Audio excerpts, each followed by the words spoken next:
welcome you watching the World Report on NewsX World. Let's take a look at the headlines this hour. US President Donald Trump has urged Russian President Vladimir Putin and Ukrainian President Volodymyr Zelensky to stop the fighting at the battle line, calling for an end to the war. Zelensky, meanwhile, says he trusts Trump's intentions and remains open to talks aimed at restoring peace. German Foreign Minister Johann Vadeful has stated that Trump-Putin talks in Budapest aim to press Russia to negotiate seriously with Ukraine, emphasizing that no decisions can be made about Ukraine without involving Kiev on the negotiating table. Donald Trump has stated that Spain has not been loyal to NATO and should be reprimanded. He has criticized Spain for rejecting the 5% spending target despite other EU countries complying and suggests that NATO should consider action against the country. China has agreed to resume trade talks with the United States as soon as possible. US President Donald Trump has confirmed that his meeting with Chinese counterpart Xi Jinping is likely to go ahead. Chinese Foreign Minister Wang Yi has met his Canadian counterpart Anita Anand in Beijing, marking 55 years of diplomatic ties. Both sides have reaffirmed their commitment to enhancing dialogue and cooperation. 64 South Koreans held in Cambodia have returned home under arrest. Now, authorities say that they are implicated in scams, voice phishing and fraud and will face investigations and legal action as well as drug testing upon arrival. Hamas has returned yet another body of a hostage to Israel, promising to hand over the rest as well. Israeli Prime Minister's office has urged Hamas to follow Trump's 20-point peace plan, warning that time is running out. Pakistan has launched airstrikes inside Afghanistan, killing at least 10 and breaking a 48-hour ceasefire. The Afghanistan Cricket Board has confirmed that 3 players have lost their lives during the attack and has withdrawn from the trilateral series. Well, viewers, those are the headlines and our top focus. US President Donald Trump has now called for an immediate halt to the war in Ukraine, urging both Ukrainian President Volodymyr Zelensky and Russian President Vladimir Putin to stop right now at the battle line. Now, after a 2-hour meeting with Zelensky at the White House, Trump has stressed the need to end the conflict, stating that it had become too complicated to resolve without action. Take a look. So the shutdown continues. The Republican Party's not going to pay $1.5 trillion to illegal immigrants coming into our country, coming in for a lot of reasons, coming in from prisons, from jails, from all over the place, from Venezuela, many countries. We're not going to do that. So the shutdown continues. It's a Democrat shutdown. It's a Schumer shutdown because his career has failed and it's over. I met with President Zelensky, as you know, today. And we had a very good meeting, very cordial meeting. In my opinion, they should stop the war immediately. You go by the battle line, wherever it is. Otherwise, it's too complicated. You'll never be able to figure it out. You stop at the battle line, and both sides should go home, go to their families, stop the killing, and that should be it. Stop right now at the battle line. I told that to President Zelensky. I told it to President Putin. Thank you very much, everybody. Trump, meanwhile, has also spoken about his recent phone call with Russian President Vladimir Putin, stating that Russia wants to end the war in Ukraine. He has highlighted the enormous loss of life as well. However, while Trump did not rule out providing long-range Tomahawk missiles to Ukraine, he seemed cautious about the idea, suggesting that it could in fact escalate this conflict. Trump has expressed his role as a mediator between both sides, despite the ongoing hostility, the sort of escalation that we have been seeing on the ground in the aftermath of the Alaska summit that had taken place earlier as well.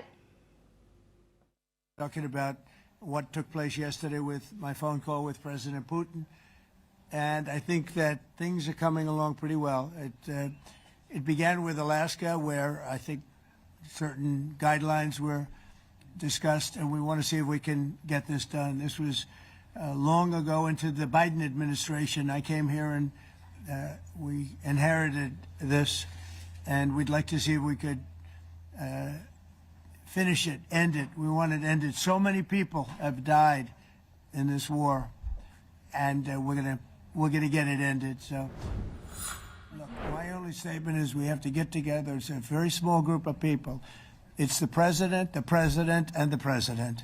Okay, 3 presidents, and I'm the mediator president, and I'm mediating not an easy situation. It should be easy, but it's a lot easier when people understand each other, when they get together, and when they like each other. We don't necessarily have that situation as far as like is concerned.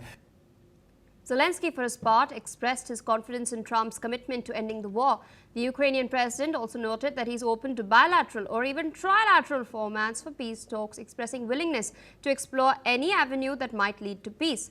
Now, during their meeting itself, Zelensky reportedly showed Trump's maps outlining potential targets in Russia that could apply pressure on the Russian military and economy, potentially compelling Putin to end this war. Zelensky also spoke to European leaders following its talks with Trump, further underlying his focus on securing support for peace efforts. Now, after the meeting itself, Zelensky has in fact come out and stated that Trump should be involved in the peace deal and should do something in light of what was done in the Middle East. Listen in.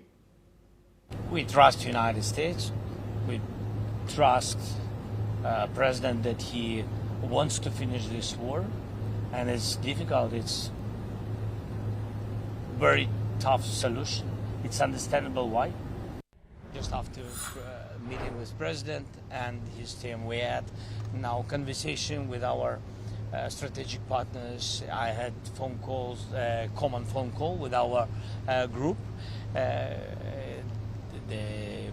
The main leaders of coalition.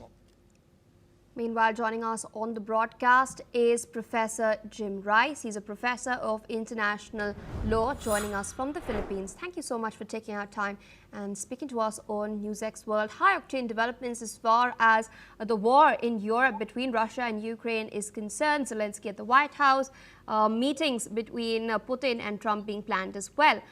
We have seen an escalation in the war in the aftermath of the Alaska summit, especially with energy infrastructure being increasingly targeted. I wanted to understand from you, could then direct talks between Trump and Putin help diffuse these tensions, or would it lead to a repetition of what's been transpiring? Thanks for having me on, Pia. Yeah, I would agree with the latter part of your question, which is it's obvious that Putin is stringing along Trump, and that Trump is being played by Putin once again. Whether Putin is a willing collaborator in this, or whether he's really that stupid. When you listen to Trump speak these days, it's quite obvious that he's in serious cognitive decline.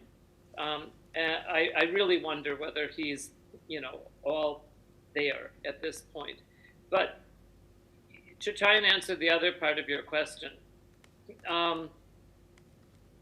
this is an illegal war that Putin launched against Ukraine in February 2022. It's illegal. It violates the United Nations Charter. Mm-hmm. And in addition to that, nearly all of the tactics that Putin's forces have been using have been in violation of the laws of war, namely by attacking civilian housing, hospitals, schools, areas where innocents and civilians reside and congregate. Mm-hmm. But there is no both sides in this, like Trump constantly tries to do, which is trying to perpetuate a lie. On the other hand, Zelensky and Ukraine have been attacking, as you mentioned quite correctly, energy infrastructure, which is a legitimate target at a time of war. So what Trump has been trying to do is to foist this lie on the United States population and on the world, that this is just kind of like both sides and they should all just stop. The fact of the matter is that Putin won't even talk to Zelensky, that Putin's conditions for any kind of peace are that Ukraine essentially surrenders, to give up, to demilitarize, and to give all of the territory that Russia demands. That's not peace, that's capitulation and surrender. So, my answer is Trump is deluded or he's obviously on the side of Russia and Putin. The meeting that Trump intends to have with Putin is just yet another photo op where he is going to be played by Putin once again. Once again, the United States is going to be humiliated. And to that, on this day, I would say, no kings. I also wanted to point out to the fact that Zelensky has recently stressed upon the landmark deal in the Middle East. He stated that the same approach that helped curb the conflict in the Middle East could work in Ukraine's favor as well. But we do know that the situation between Russia and Ukraine is very, very different than in the Middle East itself. Russia is a nuclear-armed nation. It has one of the most powerful militaries in the world. So can the same approach really be applied in this scenario as well? No. In the situation with Gaza, Trump and Netanyahu basically put their finger on the scale. If it was a peace, it was basically a coercive peace.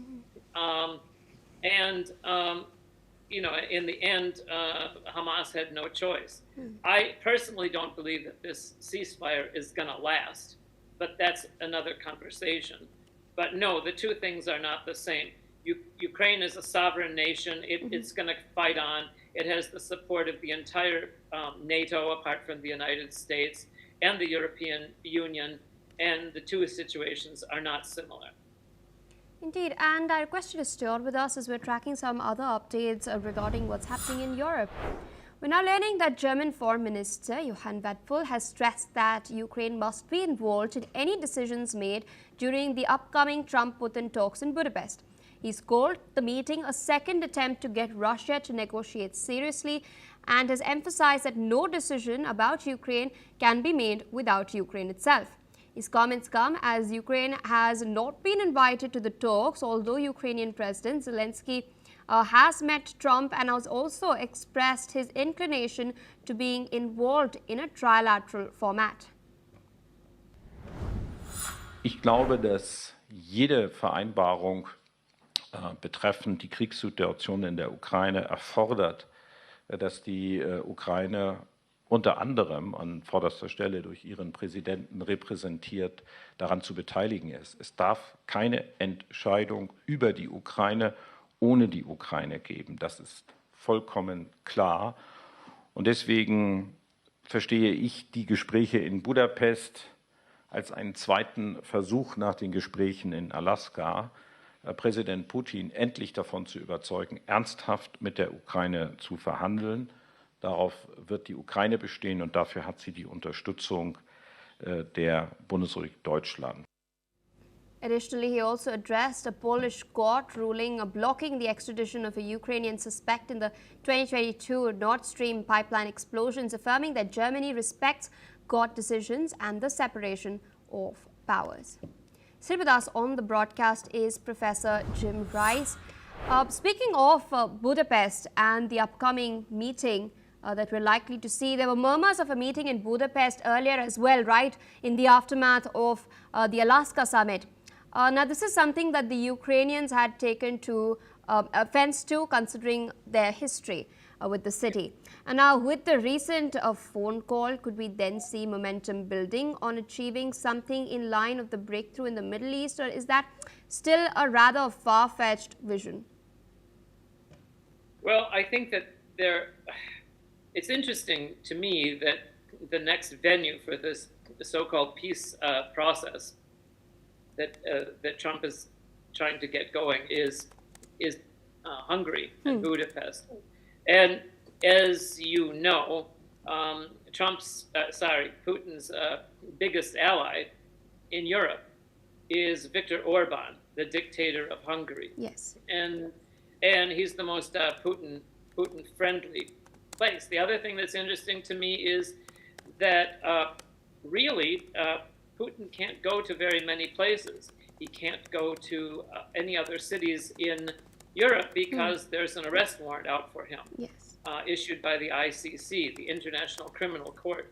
So to try and answer your question, I'm not sure I fully understand it, is I don't think that much progress is going to be made in Budapest, although I think it would be nice if Putin were served with an arrest warrant when he goes there. Indeed, and we're also seeing a lot of statements coming from the Kremlin, a tough talk on the possible transfer of Tomahawks to Ukraine. Russia claims that if Trump goes ahead with this, it will destroy relations with the United States of America. Zelensky, meanwhile, has stated and claimed that the potential U.S. supplies of long-range Tomahawk missiles have forced Russian President to call Donald Trump and to set up this meeting. What do you make of this statement? I'm glad you brought that up. This is a very important point. It's really interesting. Trump floats this idea of providing Tomahawk missiles to Ukraine, and then suddenly Putin calls up Trump. And the next thing you know, Trump caves on this. Trump always chickens out once again. And so then Trump presents this decision that he supposedly has made to Zelensky at yesterday's meeting. So once again, we see that Trump and Putin are basically collaborating with each other to undermine Europe and to undermine Ukraine. And we've also seen a statement coming from Trump itself yesterday that the United States cannot deplete its own stocks of Tomahawk missiles. What sort of message is Trump trying to give by making such public statements? Again, this is nonsense. I have another word for it, but I prefer not to use it on your network. It's just completely nonsense. Maybe some people believe that, but no one else does. It's not a credible statement. All right, sir. With that, I'd like to thank you for taking our time sharing your insights with us on NewsX World. Meanwhile, viewers, more news coming in from Europe. A special envoy to Russian President Vladimir Putin called on Elon Musk to build a tunnel between Alaska and Russia's remote Far East, reviving a decades-old notion at a time when the Kremlin is seeking to bolster ties with the White House.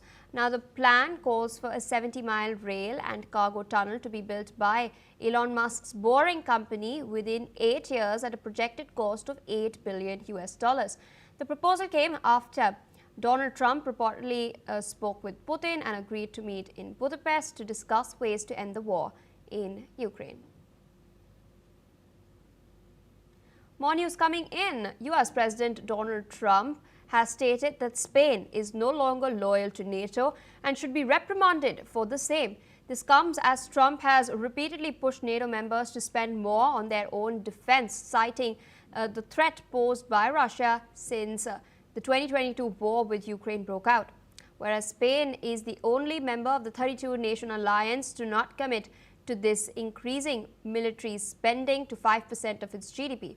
Madrid, which joined the North Atlantic Treaty Organization in 1982, has argued that it compensates for the lower spending with strong troop contributions to NATO missions, including deployments in Latvia, Slovakia, Romania, Bulgaria and Turkey.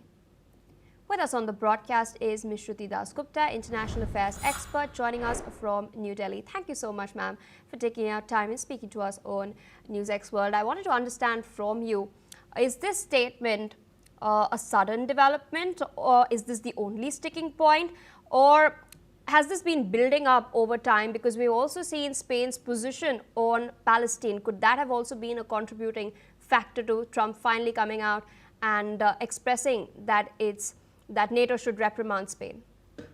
Greetings to you and your viewers. If you let a bully in school win, he is going to understand that his bully tactics work. And this is exactly what happened with NATO. They bowed down to Trump's pressure despite having declining economies to commit 5% of their GDP's money that they can barely afford to fund wars, to fund troops, and basically fund Trump's arms nexus and collaborators in USA. So the war in Europe, every other war that NATO claims to be protecting territories from, is basically the arms lobby benefiting off those wars, and the money is being supplied by EU and its members of NATO's. So when Spain said that they would rather put their own national security interests as well as economy before actual dollars and euros in terms of money, this did not work well for Trump. He wants to sell things, and this is what he's calling out. How do you only measure the contribution of a NATO member in terms of the pounds that they have spent or in terms of the euros that they're spending? They are deploying forces, they're providing you manpower. Manpower, mind you, which is scarce in other nations, which they're not providing. So if you're only going to measure it in terms of money, then yes, you will feel that Spain is probably just doing 2% and not doing enough. But on a holistic level, it means a completely different picture. But because other NATO nations bowed down to Trump and agreed to increase their spending, Spain not doing so seems like rebellion to Trump. And I think one of his very first statements was that USA should just walk out of NATO. Of course, they spend a bigger amount in NATO per se, but most of it is decided by the US. It's actually his leader's bloc, his bully gang. And once you submit it to a bully, you have to submit again and again and again, or be trampled under his foot. If Spain is kicked out, when it withdraws its forces, how will that vacuum be, of troops be filled? It is not going to function only just because you spend the money. And for Trump right now, dollar is the bottom line. And unfortunately for NATO, they have nobody else to go to, since the war in Europe is now almost more than 3 years old. Indeed, and you've mentioned that Spain increasing its military spending to 5% of GDP is not really feasible. I wanted to understand from you that what sort of precedent would then kicking out Spain from NATO set, if that does happen, and would this really cause a trust deficit with other European nations and the United States as well? Well, from what I understand, I feel most of NATO nations, most of EU is being held by their jugular vein by USA in terms of the war with Russia. So I believe you had a segment before this where you said that your expert said that USA and Russia seem to be collaborating in this Ukraine war in a very unprecedented sort of way. And this is exactly what would happen. EU is strangled by the war. Their economies are collapsing. The winter is coming in. There are so many problems that they're about to face with the upcoming harsh winter, which is promised. But in such a scenario, if Spain is kicked out, who defends the line? Nobody. And then every nation will wonder if this blackmail was with Spain did not bear fruits and Spain was asked to disengage from NATO or face a harsher punishment, probably in Trump's case in terms of tariffs. So if something like that happens, other nations will wonder what will happen when it is their turn. So it is basically asking them to choose a side and choose their future. They don't really have to pick Spain over USA. They have to pick their own futures, because right now it's 5%. What happens after that? What happens when NATO is asked to commit more troops? What happens when they're asked to increase spending? What happens if they're asked to commit to a larger war? So they have to understand that they need to place their own national interests above Trump's bullying, and Spain is probably going to be made an example of, and the world will learn what happens when EU nations are asked to pick a side. All right, ma'am, I request you to stay on with us as we're shifting our focus now away from Europe towards South Asia. We're now learning that a senior Taliban official has stated that Pakistan has carried out strikes in a border province in Afghanistan, breaking a 48-hour ceasefire. Of course, after 2 days of calm at the border, and now Kabul has warned that it will retaliate. Afghanistan has stated that the attack has killed at least 10 civilians, while 12 others have been wounded. The Afghanistan Cricket Board has also stated that 3 players who were in the region for a tournament have been killed as well. It's also informed that it is withdrawing from the upcoming Tri-Nation T20I series involving Pakistan and Sri Lanka scheduled for next month. A Pakistani security official, meanwhile, maintains that Pakistani forces have conducted precision aerial strikes in Afghan border areas targeting the Hafiz Gul Bahadur group a local faction linked to Tehreek-e-Taliban Pakistan. Still with us on the broadcast is Ms. Shruti Das-Gupta, international affairs expert. Interesting developments coming in. We do know that the Durand Line has been contentious for a long period. Incidentally, the hostilities escalated and started out by Pakistan's airstrikes in Kabul when their foreign minister was in India, and coincidentally and very conveniently as well, the Pakistani defense minister and other senior ministers have been making statements that India has had a hand to play in it, something that India and Afghanistan both categorically deny. What do you think are the geopolitical implications of this face-off that we're seeing between Pakistan and Afghanistan? This is Afghanistan and Taliban have always rejected Durand Line historically as well. It was just a line drawn in sand by the British when they left the divided India. The Durand Line was respected much before, in fact, than the partition of India. But the Taliban never accepted it. No Afghan government accepted it. They've been trying to tell the world that the Pashtuns, which are part of the Afghani nationality, Afghani culture, need to have their own nations, which is Afghanistan.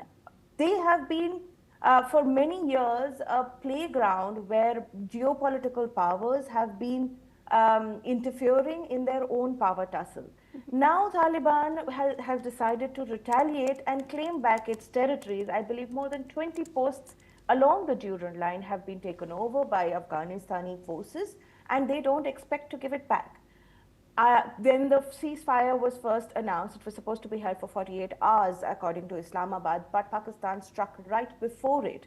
And they are claiming that Afghani forces are, giving safe haven to TTP terrorists that kind of ensure that there is mayhem in all over Pakistan.